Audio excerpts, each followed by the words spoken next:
오늘 우리가 나눌 말씀의 제목은 제가 강단 말씀 제목 중에 이 단어를 처음 쓴 것 같아요.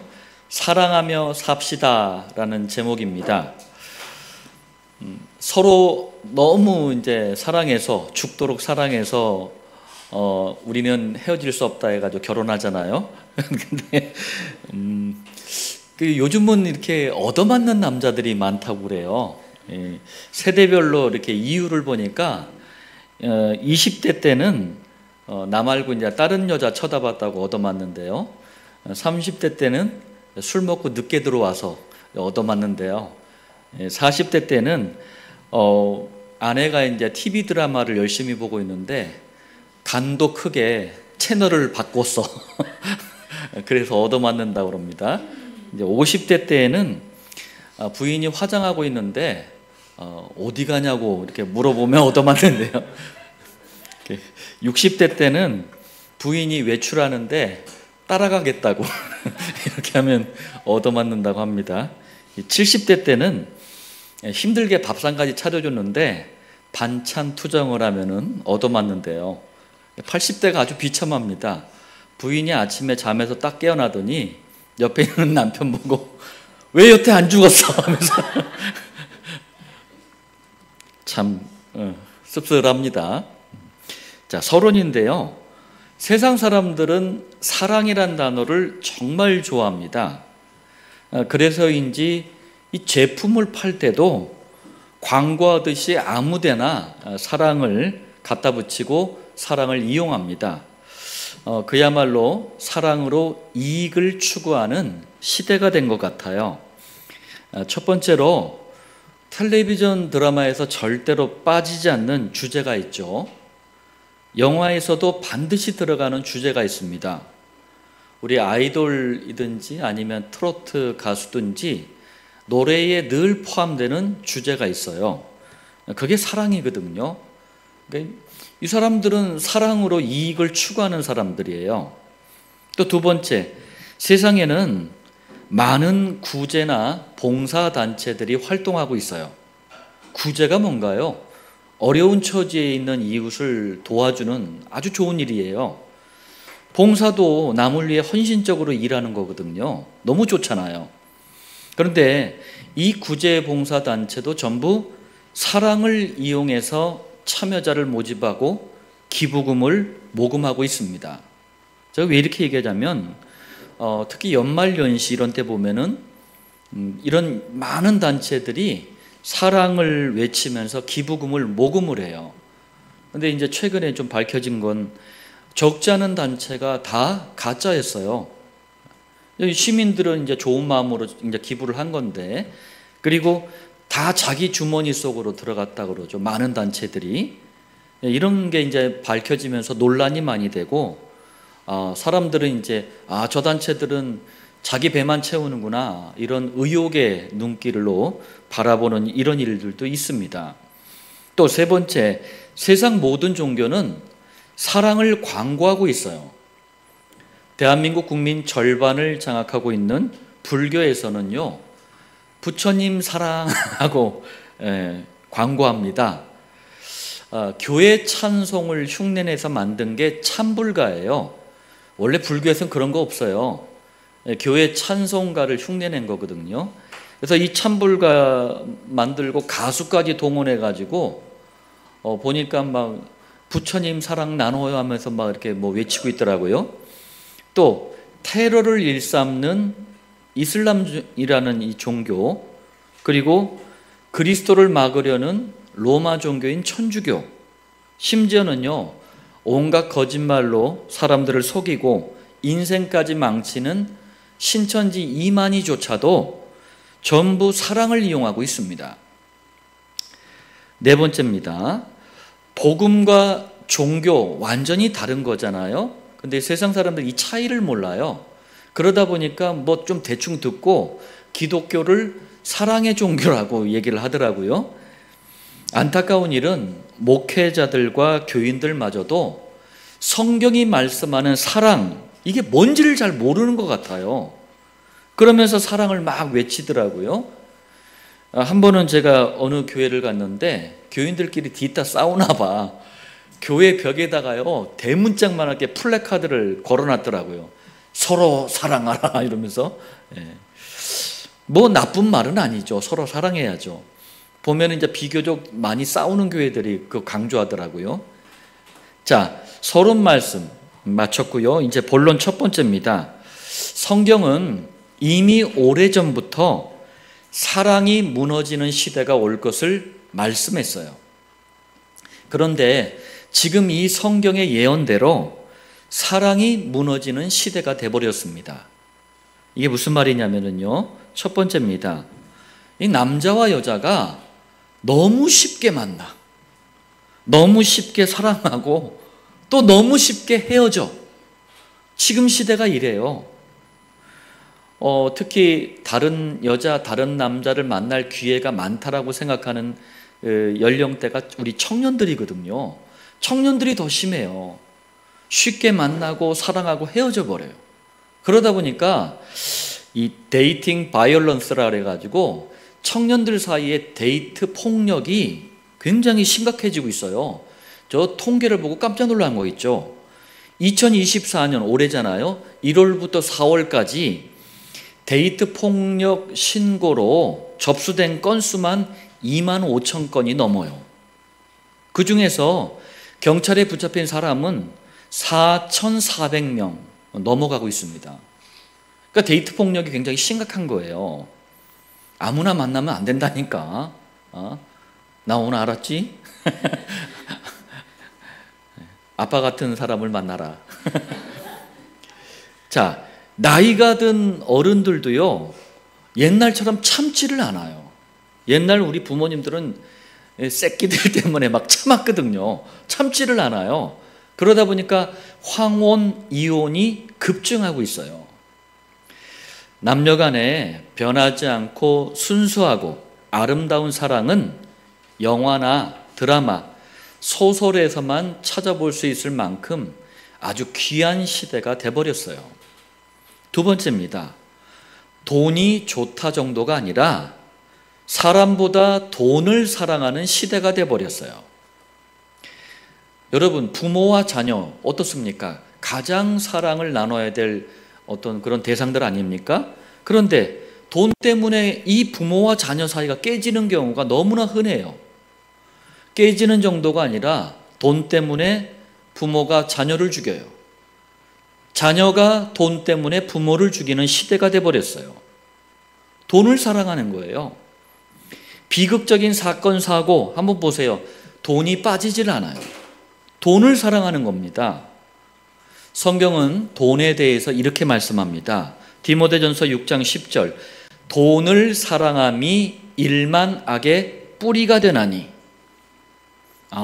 돈은 나쁜 거구나. 쳐다보지도 말아야지. 돈은 필요 없는 거구나. 미안합니다. 그런 말씀이 아니에요. 돈이 필요합니다. 여러분, 교회를 운영할 때도 돈이 필요해요.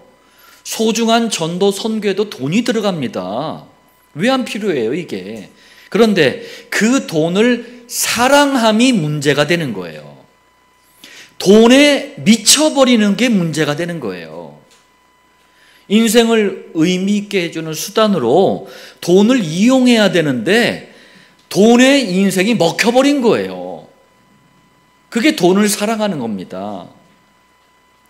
세 번째, 디모데후서 3장 2절에 사람들이 누구를? 자기를 사랑하며. 저는 이렇게 볼 때 사람들이 요즘처럼 이기적인 시대가 있었나 싶을 만큼 사람들이요, 나만 알아요. 자기만 사랑해. 이기적이라는 게 그런 거 아닙니까? 이타적인, 그러니까 남을 먼저 생각하는 이런 사람들은요, 바보 취급을 당하는 시대가 됐다니까요. 왜 그럴까요? 세상에서는 이런저런 많은 진단, 이유를 내놓습니다만 성경은 간단하게 이유를 말씀합니다. 그리스도, 이 복음이 희미해져서 그래요. 사라져가고 있어서 그래요. 자기를 사랑하는 사람이 어떤 사람이냐면 그리스도와 단절된, 복음과 끊어진 사람을 말하는 거예요. 그런데 복음은 어때요? 이타적이에요. 그래서 정상적인 성도는 그리스도 이 복음을 알아가면 알아갈수록 이타적인 사람으로 자꾸 변해요. 자꾸 살려야 할 다른 사람들이 보이는 거예요. 또 복음으로 다른 사람을 살립니다. 우리 화성동탄 지역 목장을 하는데 최명 집사님이 이게 전도 대상자를 갖다 리스트를 갖다 쫙 나열을 하더라고요. 그 사람들의 영적인 상태, 시급성 이런 걸 쭉 나열을 하더라고요. 전에는 그런 적 없었거든요. 네.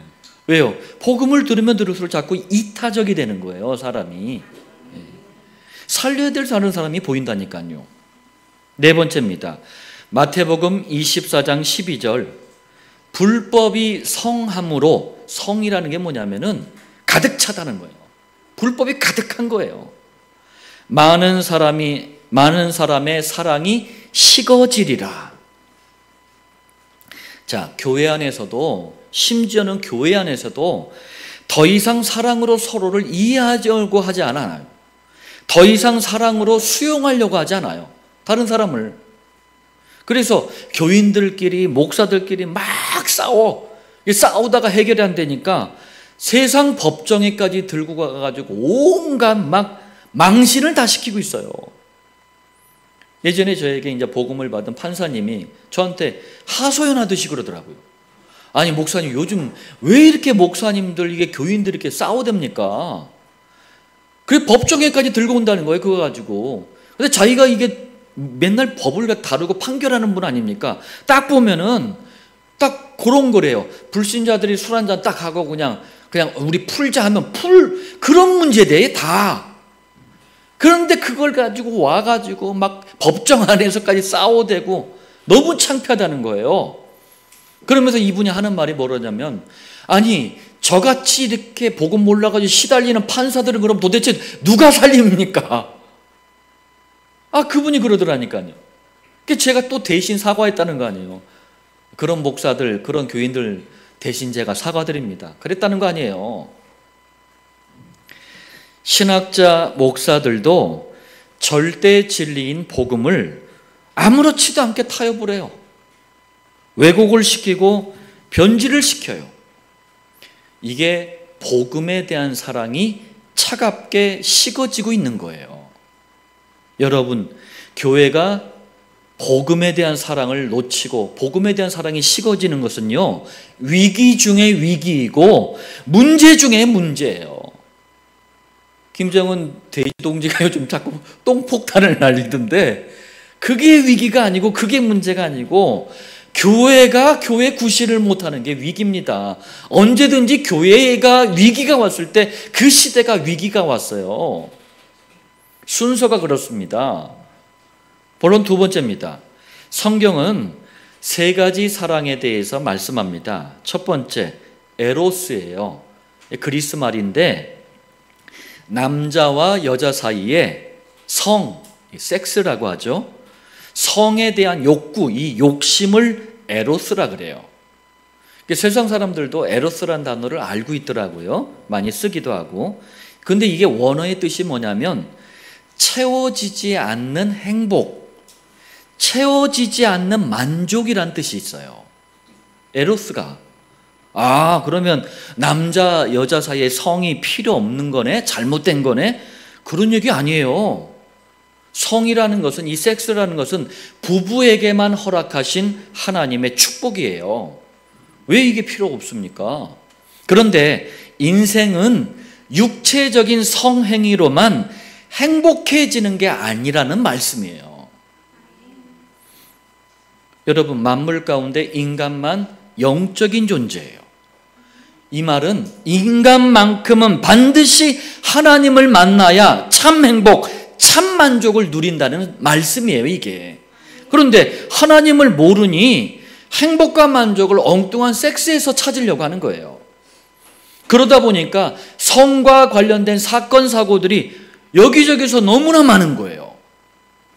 육체적인 사랑을 통해서 행복과 만족을 얻으려는 사람들의 이거 몸을 사고 파는 걸 매춘이라고 하잖아요. 매춘에 막 이게 뛰어들면서 사회적인 문제까지 되고 있는 거예요. 두 번째, 필리아라고 합니다. 뭐 필레, 필리오 뭐 여러 가지 표현들인데 이제 이게 과거형이냐 뭐 명사, 형용사냐에 따라 조금씩 달립니다. 근데 필리아라는 게 있는데 그리스 말이에요. 똑같이 형제와 자매 사이의 사랑, 친구와 친구 사이의 사랑, 선생님과 학생 사이의 사랑, 뭐 등등등. 서로 이렇게 나누는 이런 사랑들인데 필리아는 주로 우정을 말하는 거예요. 우정.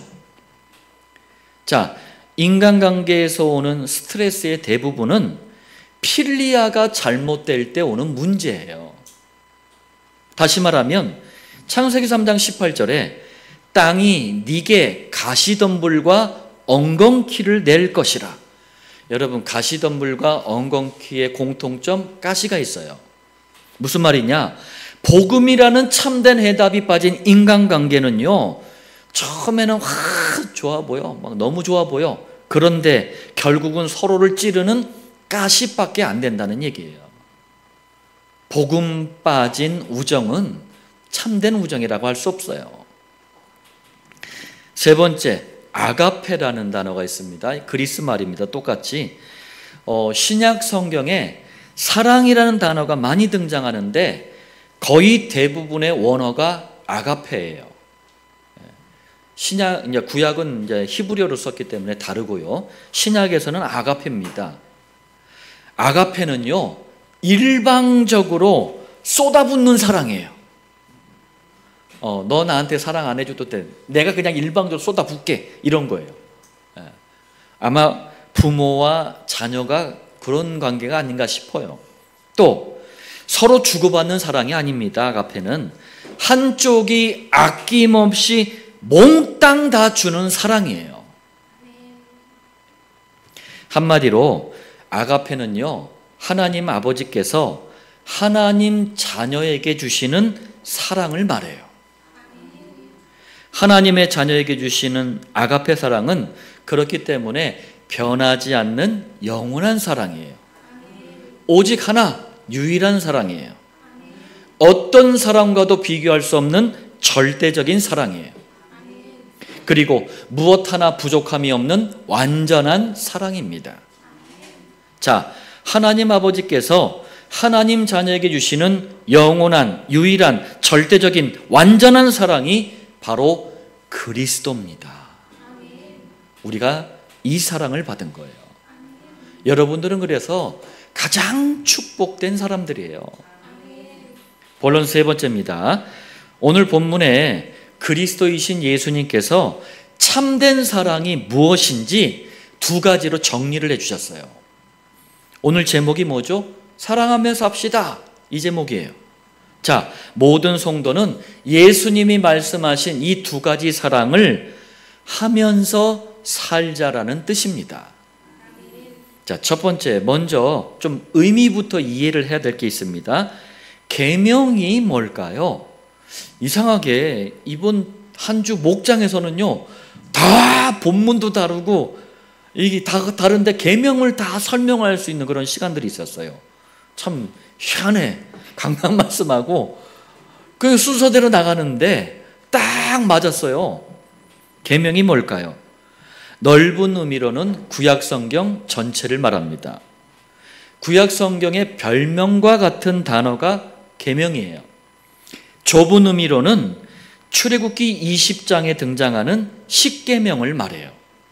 그런데 이 넓은 의미, 좁은 의미가 분리된 게 아니에요.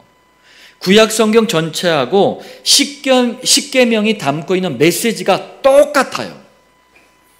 그래서 예수님이 이것을 간단하게 하나님 사랑, 이웃 사랑 이렇게 요약을 해주셨어요. 또 마태복음 22장 40절에 온 율법과 선지자의 강령이니라, 이 말씀도 좀 이해를 해야 되겠습니다. 온 율법과 선지자는 뭘까요? 구약 성경을 말하는 거예요. 구약 성경 전체를 말합니다. 강령이라는 게 뭐냐면요, 성경의 큰 줄거리 이런 뜻이에요. 자, 그러면 이게 무슨 말이죠? 합쳐서 얘기하자면 구약 성경 전체의 핵심 이런 뜻이에요. 그게 뭐래요? 하나님 사랑, 이웃 사랑이에요. 자, 그러면은 하나씩 설명해 드리겠습니다. 두 번째예요. 마태복음 22장 37절. 네 마음을 다하고 목숨을 다하고 뜻을 다하여 주 너의 하나님을 사랑하라. 예수님이 말씀하신 첫 번째 사랑은 하나님 사랑이에요. 그런데 어떻게 하래요? 마음을 다하고. 하나님 사랑해요 입으로만 하지 말고, 하는 척만 하지 말고, 그냥 포장만 하지 말고 마음으로 목숨을 다하고. 무슨 말이죠? 하나님 사랑하는 일은 목숨, 생명 아닙니까? 생명 걸 만한 가치가 있다라는 말이에요. 가치 있잖아요. 또 뜻을 다해서, 이 말은 뭡니까? 맹신, 이게 막 덮어놓고 믿는 걸 맹신이라고 그러잖아요. 맹신하듯이 맹목적으로 하지 말라라는 거예요. 하나님이 어떤 분인지 누구신지 알고 제대로 깨닫고 하라는 거예요. 그래서 우리가 복음을, 목장을 통해서도 자꾸 양육시키는 거예요. 내가 믿는 하나님이 누군 줄 알고 사랑해야지. 마태복음 22장 38절에 이 계명에 대해서 이렇게 말씀합니다. 이것이 크고 첫째 되는 계명이요. 하나님 사랑이 어떤 것보다 크고 어떤 계명보다 중요하다는 말씀이에요. 그럼 하나님 사랑이 뭐죠? 하나님을 사랑하는 게 뭡니까? 로마서 5장 8절. 우리가 아직 죄인 되었을 때에 그리스도께서 우리를 위하여 죽으심으로 하나님께서 우리에 대한 자기의 사랑을 확증하셨느니라. 하나님 사랑은 창세기 3장에서 시작된 모든 문제, 모든 불행, 모든 고통의 뿌리가 있어요. 그게 원죄 사단 지옥 문제예요. 이 문제를 해결하시기 위해서 직접 그리스도로 오셨어요. 십자가에서 해결하시고 구원의 길을 활짝 여셨어요. 다시 말하면 하나님 사랑은 그리스도입니다. 복음이에요. 그렇기 때문에 그리스도를, 복음을 잘 깨닫고 누리고 전파하는 게 하나님을 사랑하는 삶이에요. 그래서 제가 맨날 그리스도 복음 이것만 하는 거예요. 왜? 그게 하나님을 사랑하는 거라니까. 다른 게 없다니까. 그게 제일 크고 제일 중요한 거라니까요. 세 번째입니다. 마태복음 22장 39절. 네 이웃을 네 자신같이 사랑하라. 예수님이 말씀하신 두 번째 사랑은 이웃사랑이에요. 이웃사랑도 얼마나 중요하던지, 여러분, 우리가 아까 이기적인 그런 얘기도 했지만, 사람들은 나 자신을 되게 사랑하잖아요. 되게 소중하게 여기잖아요. 그런데 이웃사랑이 얼마나 소중하느냐? 자기 자신같이 사랑하래요. 그리고 마태복음 22장 39절에 둘째도 그와 같으니. 여러분, 여기서 둘째도라는 말은 이웃사랑이 가장 중요한 하나님 사랑보다 순서로는 두 번째가 맞잖아요. 그런 의미로 둘째라고 한 거예요. 그런데 그와 같으니, 이 말은 뭡니까? 중요한 것을 따지면 첫째 계명만큼이나 중요하다는 거예요. 똑같다는 얘기입니다. 그럼 여러분, 아니 이웃사랑이 도대체 뭐길래? 누가복음 10장 30절에서 37절, 예수님께서 이웃사랑이 뭔지를 비유로 설명해 주셨어요. 어떤 사람이 이제 길을 가고 있는데 강도를 만난 거예요. 강도를 만났는데 실컷 두들겨 맞고 옷도 다 벗기고 막 물건 다 빼앗기고 그래서 죽어가고 있는 거예요. 그런데 그때 마침 어떤 제사장이 딱 지나가고 가다가 슬쩍 못 본 척하고 쓱 가버려. 또 어떤 레위 사람이 딱 지나가고 그걸 딱 봤는데, 죽어가는 남자를 봤는데 또 슬쩍 못 본 척하고 지나가 버려.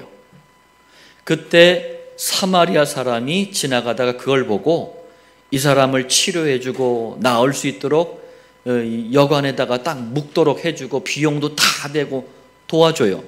자, 이런 비유를 말씀하시면서 예수님이 물으시는 거예요. 과연 누가 강도 만난 사람의 좋은 이웃이냐? 이걸 질문하셔요. 이게 무슨 말씀일까요? 여러분, 세상을 장악하고 있는 눈에 보이지 않는 영적인 도둑 강도가 있어요. 그게 사탄마귀입니다. 이 영적인 도둑 강도를 만난 이웃은 누굽니까? 불신자예요. 그리고 이 강도를 만난 이웃을 못 본 척하고 지나간 그 제사장 레위인은 누굽니까? 종교 생활하는 교인을 말하는 거예요. 강도 만난 사람을 치료해주고 막 도와주고, 이 사람은 누굽니까? 전도자를 말하는 거예요. 다시 말하면 성경이 말씀하는 진정한 이웃사랑은 불의 똑게 성금하고 갈고 닦고 그런 게 아니에요. 그건 상식이에요. 종교단체도 하잖아요. 망하는 이단 사이비들도 하잖아요. 성경은 종교윤리 도덕의 교과서가 아니에요. 진정한 이웃사랑이 뭡니까? 원죄 사단 지옥 문제에 붙잡힌 불신자 누구도 살려낼 수 없어요. 그래서 복음 가진 그리스도를 아는 우리가 건져내는 전도밖에 없습니다. 자, 그리고 예수님이 말씀하신 진정한 이웃사랑은요, 제사장 레위 사람이 상징하는 게 종교생활을 하는 교인이라 그랬잖아요.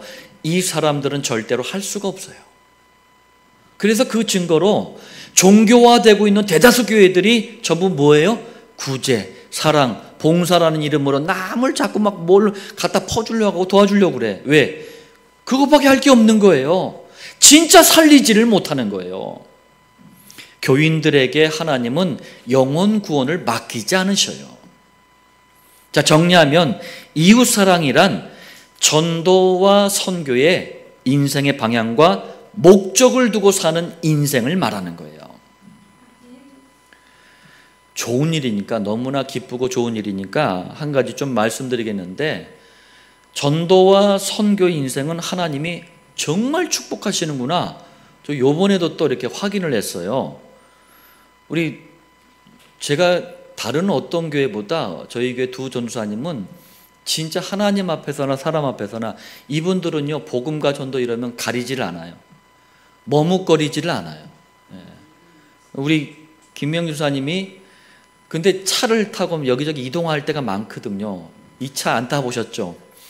엔진이 폭발하기 직전, 타이어가 뻥 터지기 직전이고, 무감각한 제가 봐도 걱정이 될 만큼 차 상태가 너무 안 좋았어요.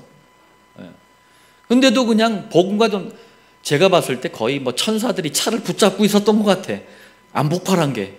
안 타보신 분들은 제가 왜 이렇게 얘기하는지 모르실 거예요. 그 차 폐차시켰거든요.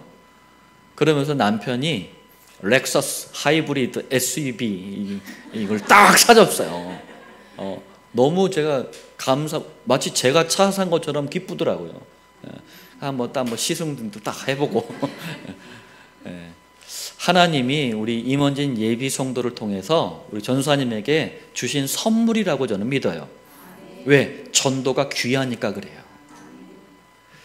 자, 결론 말씀드리겠습니다. 구원받은 모든 성도는 매일매일이 하나님 사랑, 이웃 사랑을 하는 인생을 살아야 합니다. 이를 위해서 첫 번째입니다. 하나님 사랑이 무엇인지 매주마다 선포되잖아요.